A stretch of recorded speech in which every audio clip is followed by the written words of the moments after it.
Salam sigap dan shalom. Renungan kita pada hari ini, Rabu 26 Mei 2021, berjudul Dalam Pengampunan. Ayat intinya terdapat di dalam Lukas 23 ayat 34. Ya Bapa, ampunilah mereka, sebab mereka tidak tahu apa yang mereka perbuat.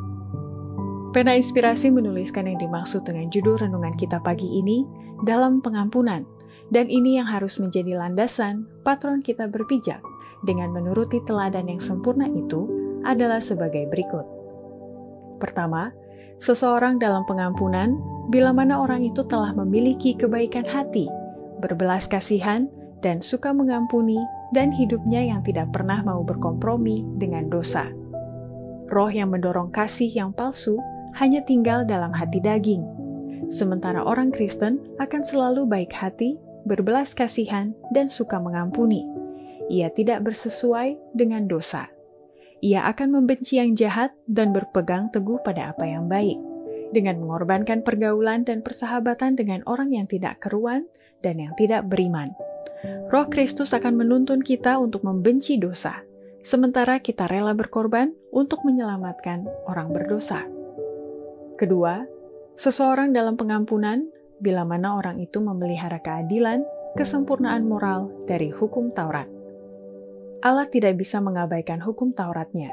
Ia tidak bisa menghilangkan hal yang paling kecil, agar bisa mengampuni dosa. Keadilan, kesempurnaan moral dari hukum Taurat harus dipelihara dan dipertahankan di hadapan semesta alam surgawi. Dan hukum Taurat yang kudus itu tidak bisa dipelihara dengan harga yang lebih kecil daripada kematian anak Allah.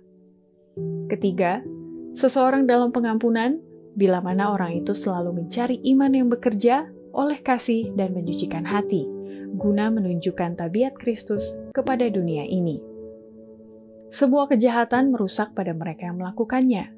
Allah mau dan akan mengampuni orang berdosa yang bertobat, tetapi walaupun diampuni, jiwa telah dirusak dan dikotori. Kemampuan pemikiran yang ditinggikan, yang mungkin bagi pikiran yang tidak dirusak, dihancurkan. Sepanjang masa, jiwa menanggung bekasnya.